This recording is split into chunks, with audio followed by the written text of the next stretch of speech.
Hello guys, welcome to study 97। तो आज हम पढ़ने वाले हैं प्रोनाउन के बारे में। तो बिना टाइम वेस्ट किए स्टार्ट करते हैं। What is pronoun? A pronoun is a word used in place of noun. ऐसे वर्ड जो हम नाउन की जगह पर यूज़ करते हैं, ऐसे वर्डों को हम प्रोनाउन की संख्या देते हैं। तो आइए अच्छे से समझने के लिए एक एग्जांपल देखते हैं। Ram is my brother. Ram is a singer. Ram is very tall. Ram likes morning walk.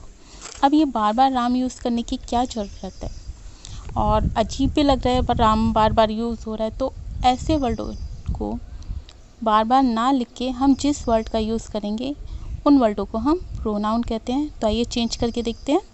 Ram is my brother. He is a singer. He is very tall. He likes morning walk. अब ये राम की जगह जो word use हुआ है बार बार ही, तो ये sentence को थोड़ा क्लैरिफाई भी कर रहा है, अच्छा भी लग रहा है, और सेंटेंस का मीनिंग कहीं पे भी चेंज नहीं हुआ है। सेंटेंस का मीनिंग जो पहले था वही अब रहा है, लेकिन सेंटेंस बोलने में ज़्यादा अच्छा लग रहा है। तो देखते हैं kinds of pronoun. First, personal pronoun. Second, reflexive pronoun. Third, emphatic pronoun. Fourth, demonstrative pronoun. Fifth, distributive pronoun. Sixth, interrogative pronoun. Seventh, relative pronoun. Eighth, reciprocal pronoun. Ninth, indefinite pronoun. तो ये हैं हमारे kinds of pronoun. First, personal pronoun. They are of three kind and refer to a person. It means व्यक्तिगत सर्वनाम वो होते हैं जो मुख्य रूप से व्यक्ति से जुड़े होते हैं। इसमें 3 टाइप्स के होते हैं पर्सन। फर्स्ट पर्सन यानी बोलने वाला, सेकंड पर्सन सुनने वाला, या थर्ड पर्सन जिसके बारे में फर्स्ट पर्सन और सेकंड पर्सन मिलकर बात कर रहे हैं। तो पर्सनल प्रोनाउन को हम समझते हैं एक चार्ट के द्वारा। सब्जेक्ट फॉर्म में आते हैं हमारे। फर्स्ट पर्सन में आता है आई और वी, सेकंड पर्सन में यू, थर्ड पर्सन में ही। अगर लड़का है तो ही यूज़ करेंगे और लड़की है तो शी यूज़ करेंगे, और कोई ऑब्जेक्ट है तो इट यूज़ कर सकते हैं, और फिर प्लूरल में दे का यूज़ करेंगे। ऑब्जेक्ट फॉर्म में फर्स्ट पर्सन है तो मी, या फिर प्लूरल है तो अस का यूज़ करेंगे। सेकंड पर्सन में चाहे वो सिंगुलर है चाहे वो प्लूरल है तो यू का यूज़ करेंगे। थर्ड पर्सन में सिंगुलर है तो हिम लड़के के लिए, हर लड़की के लिए, और इट का यूज़ करेंगे, और प्लूरल है तो हम देम का यूज़ करेंगे। और पॉसेसिव में सिंगुलर है तो माइन, प्लूरल है तो आर्स। सेकंड पर्सन में सिंगुलर हो चाहे प्लूरल तो योर्स का यूज़ करेंगे। थर्ड पर्सन में सिंगुलर है तो हिज, हर, इट्स का यूज़ करेंगे, और प्लूरल है थर्ड पर्सन तो देयर का यूज़ करेंगे। सब्जेक्ट फॉर्म, ऑब्जेक्ट फॉर्म और पॉसेसिव को समझने के लिए कुछ एग्जांपल देख लेते हैं। फर्स्ट एग्जांपल है आई एम फॉलो हिम। यहाँ पे सब्जेक्ट क्या है आई, और ऑब्जेक्ट क्या है हमारा हिम। तो अब हम इसे चेंज करते हैं, ही इज़ फॉलो मी। अब सब्जेक्ट क्या हो गया हमारा ही, और आई का हमने क्या चेंज कर दिया, जब ऑब्जेक्ट में लिखा तो आई का हमने मी में कन्वर्ट कर दिया। नेक्स्ट एग्जांपल है यू आर बीटिंग हिम। तो अब फिर उसी तरह हम चेंज करेंगे, हिम को चेंज करके सब्जेक्ट में लाएंगे तो ही हो जाएगा, और यू का हम ऑब्जेक्ट करते हैं तो यू ही रहेगा, तो he is beating you. Possessive form क्या होती है? जब भी हम किसी वस्तु पर अपना अधिकार या किसी का भी अधिकार के बारे में इशारा करते हैं या इंडिकेट करते हैं, तो वहाँ पर हमारा पॉसेसिव फॉर्म शो होता है। For example, this novel is mine, this book is your, this garden is ours. यह गार्डन हमारा है। नेक्स्ट है हमारा reflexive pronoun. They are receiver of the action and behave like object of the verb, but they refer to the same person as the subject. It means reflexive का Hindi meaning होता है निजवाचक सर्वनाम या पूर्व संबंधी सर्वनाम। जिन शब्दों का प्रयोग बोलने वाला अपने आप के लिए करता है और जहाँ पर आप शब्द का प्रयोग श्रोता के लिए हो वहाँ पर आदर सूचक मध्यम पुरुष होता है।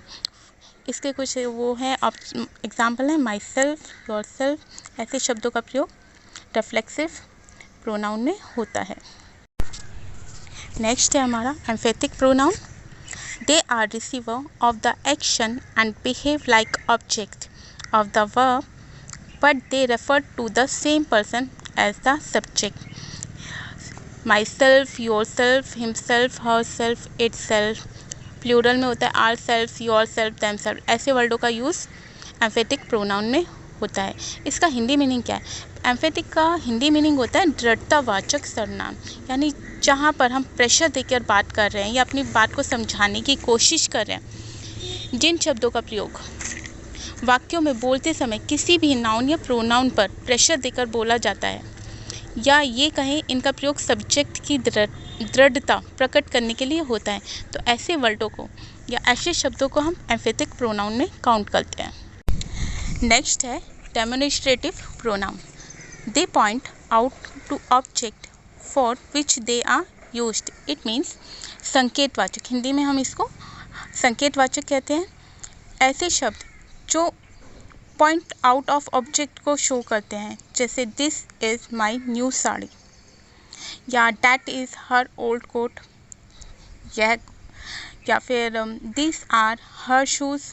तो ऐसे शब्द जो ये दिस, दैट, दीज, दोस, ऐसे शब्दों को हम इंडिकेट करते हैं संकेत देने के लिए। तो किसी भी ऑब्जेक्ट की तरफ इशारा करना के लिए जो वर्ड यूज़ किए जाते हैं उन्हें हम डेमोन्स्ट्रेटिव प्रोनाउन कहते हैं। नेक्स्ट है हमारा distributive pronoun. Pronoun like each, either, neither refer to a number of person और things one at a time. Distributive pronoun का हिंदी मीनिंग होता है, डिस्ट्रीब्यूटिव का हिंदी मीनिंग होता है बांटना या वितरण करना, और डिस्ट्रीब्यूटिव प्रोनाउन का मीनिंग क्या हो गया? वितरणात्मक सर्वनाम। तो जहाँ पर भी हम ईच, आइदर, नाइदर का यूज़ करते हैं तो वो क्या हमारा होता है? डिस्ट्रीब्यूटिव प्रोनाउन में काउंट होता है। ईच का प्रयोग दो या दो से अधिक के लिए किया जाता है, और नाइदर का दोनों में से कोई भी नहीं, जब ऐसी बातों का संकेत देना हो कि दोनों में से कोई भी काम नहीं करना है या दोनों में से कोई भी इसके लायक नहीं है, तो वहाँ पे नाइदर का यूज़ होगा।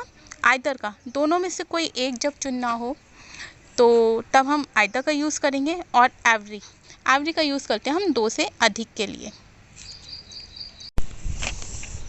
नेक्स्ट है हमारा interrogative pronoun. Pronoun who, what, which, whom, whose are used for asking question and they are called interrogative pronoun। तो जहाँ पर भी हम क्वेश्चन वर्ड का यूज़ करते हैं तो वह हमारा इंटेरोगेटिव प्रोनाउन में काउंट होता है। इंटेरोगेटिव का मीनिंग ही होता है प्रश्नवाचक। तो आई होप आप समझ गए होंगे कि जहाँ पर भी हमारे क्वेश्चन वर्ड का यूज़ किया जाता है वो इंटेरोगेटिव प्रोनाउन में काउंट होता है। तो एक एग्जाम्पल देख लेते हैं। Which is the most interesting book in your library. Next है हमारा relative pronoun. Pronoun that relate a noun to group of word that follow. For example, we all admire the man who had led us to victory.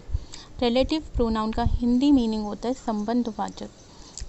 संबंधवाचक ऐसे शब्दों का प्रयोग दो वाक्यों को जोड़ने के लिए किया जाता है, जैसे हु, हुज, हुम, विच, दैट आदि शब्द। ऐसे शब्दों का प्रयोग हम रिलेटिव प्रोनाउन या संबंधवाचक सर्वनाम में करते हैं। तो देखते हैं हु का प्रयोग कहाँ होता है। हु का प्रयोग व्यक्ति के लिए किया जाता है। हुज और हुम का प्रयोग, हुज का प्रयोग भी व्यक्तियों के लिए किया जाता है और बड़े जानवरों के लिए किया जाता है। और विच का प्रयोग हम निर्जीव वस्तु के लिए करते हैं, और डैट का प्रयोग हम सजीव और निर्जीव वस्तु दोनों के लिए करते हैं। रिलेटिव प्रोनाउन हमारा एक तरह से हमारी कंजक्शन का कार्य भी करते हैं। तो आई होप आपको रिलेटिव प्रोनाउन समझ आ गया होगा। तो एक दो एग्जांपल देख लेते हैं, जैसे I am looking for a child whom I met yesterday in a park।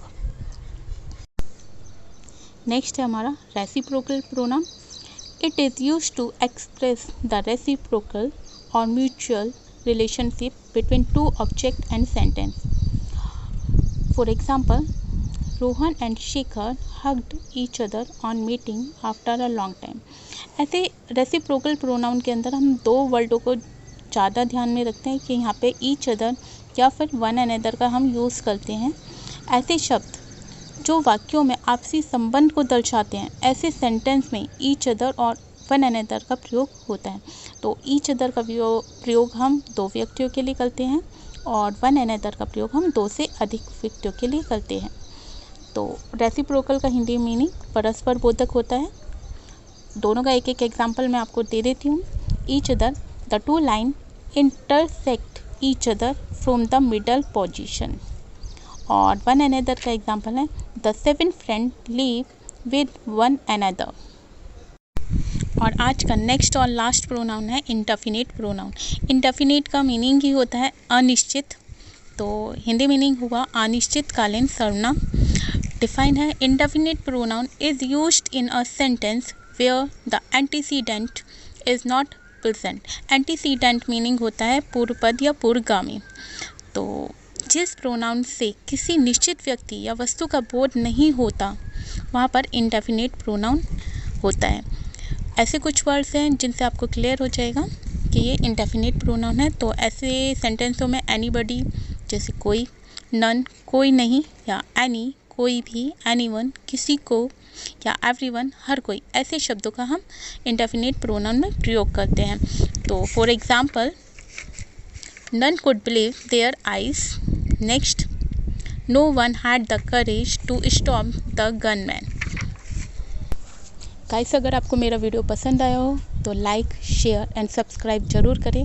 Thanks for watching my video.